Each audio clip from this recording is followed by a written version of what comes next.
How do I deal with negativity? I don't. I couldn't give a damn. I couldn't care less what people think about me. It's absolutely irrelevant to me. And you know, we have this idea that when we say something about someone, that we're saying something about someone, but we're not. Every time we open our mouths, we are saying something, making a statement about ourselves. And thus, those that ridicule or condemn me, having not even read a book, and when you question them, they haven't even got a clue what I'm saying, then they are, for me, making a statement about themselves, not me. The fact that they can, as most people do, construct their opinions of events and people, not based on information, not based on research, but based on, I don't know, what they base their opinions on. It's their. I would imagine it's their own opinion. I want to come back to. But that's the point, though, Ian. And this is how people can be mass manipulated in terms of what they believe, because you know the few can't control the many physically. They can do that in a small area with you know soldiers on the streets, but you cannot control a population of millions, or in global terms billions, physically. You have to control the population by getting them to think and perceive themselves and the world and events in the way that suits you. It's a mind game. And if we don't break the cycle by doing our own research and asking questions rather than getting them off the peg from the mainstream media and the tabloid newspapers, then we're just babes in arms, not expressing our opinions, but just becoming a repeater of someone else's opinion. And in this way, those that manipulate that mass opinion control the perception and therefore the behavior of the population. And when you look at the world, it is full of repeaters. I mean, look at journalists. What are they doing? They're taking the official version of events and they're repeating it to the population. The population read it in the newspapers and repeat it to each other. You go to school and you have repeater teachers telling the pupils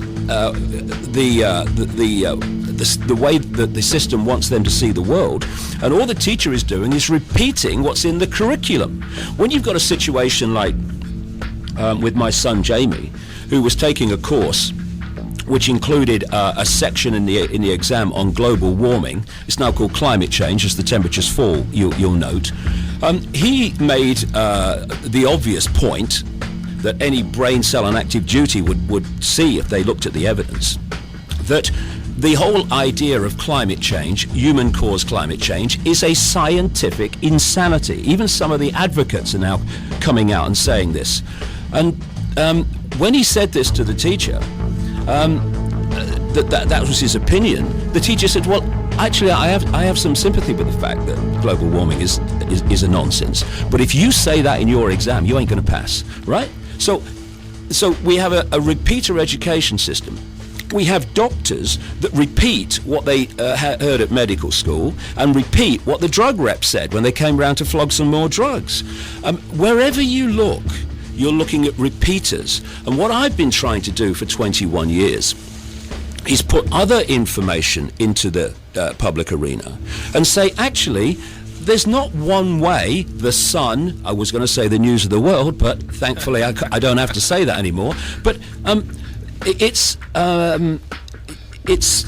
trying to break this cycle of authority gives you a version of life, you believe it, and it becomes official history. I mean, you know, at one time, because it was the norm, people repeated the fact that the Earth was flat and ridiculed anyone who said it was a sphere. And the same is going on now, daily, across the great swathe of subjects. I mean, North Africa. Someone said to me, Ain't it great that Libya's free, now Gaddafi's gone? Well, if they knew the real story, then they'd realise that Libya has been hijacked by a force that is behind NATO, that is actually in the process, and you can read it in my books some time ago, of picking off country after country after country by stimulating and engineering protests with agents provocateurs then condemning the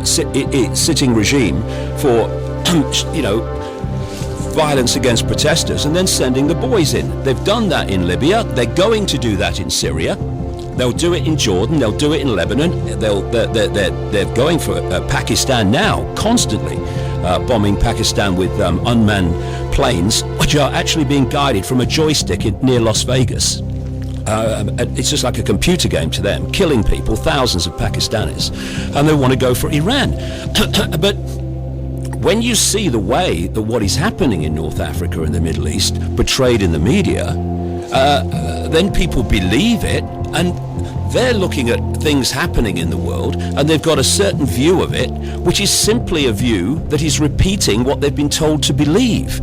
And we have to break that cycle of information so that we can actually see what's really going on, as opposed, and this is the key, what we're told is going on, what we're told to believe, what we're told to perceive, what we're told to have the opinion about, and this is going on all the time. You see these journalists outside Westminster on the news, right? They go onto that bit of green, and they come out, and you'll notice this, Ian, because I was in journalism for a long, long time, and in the 1970s, there were still substantial interviews, and there were still interviews of some substance, of some length, with the people that needed to be questioned, the so-called representatives of the people.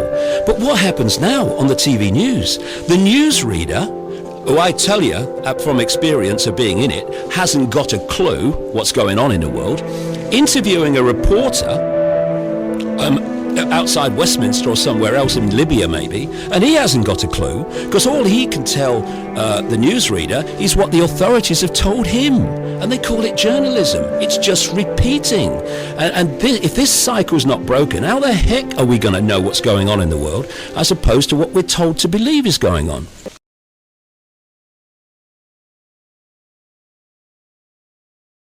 Have you ever heard that phrase, everyone knows that, mate? Well, why does everyone know that? Well, it's because this system is controlled by what I call repeaters. They're people in the situations of power and influence who just repeat what someone else tells them. A doctor is repeating what they were told at medical school and what the drug companies tell them. You've got teachers who repeat what they learned in their exams and what they learned at teacher training college, and they repeat that to the next generation. And the great repeaters are what pass for journalists. This is that area outside Parliament where they stand there doing their pieces to camera, telling people what's going on. Here we have the crews waiting for the journalists to come across from Westminster and stand there and tell them what's happening in the world. The fact is, they don't know what's happening. They know nothing. So this is what they should be saying if they were telling the truth. Now over to Westminster for the latest news from David Icke. Thank you. Well, I've got to be honest, mate, I haven't got a clue what's going on. I tell you what my job is, right? I wear a dark suit, not normally, but you know, I'm playing here. And I'm come over from there, and I tell you what they've told me is going on. And I deliver it as if I know what's going on and it's really true. I haven't got a clue if it's true. But they tell me, and they wouldn't lie, would they? I mean, would Tony Blair lie about what's really happening? Would George Bush, please? I'm a journalist, trust me. And so, what we call news, what you get paid a lot of money for reading Autocue about, is merely propaganda that they have told me and I tell you. David Icke, BBC, ITN, CNN, CBS, Sky News, Westminster. Maar volgens de Britse verkeersdienst heeft het ongeluk van gisteravond niets te maken met de verkeersveiligheid. I will not accept that it's a highly dangerous road. The road, obviously like other roads, gives cause for concern when accidents do occur. So as soon as that work is finished, the Central Reserve safety fencing will go ahead. Perfect example. De Britse verkeersdienst gaat nu wel een onderzoek instellen naar de verkeersveiligheid.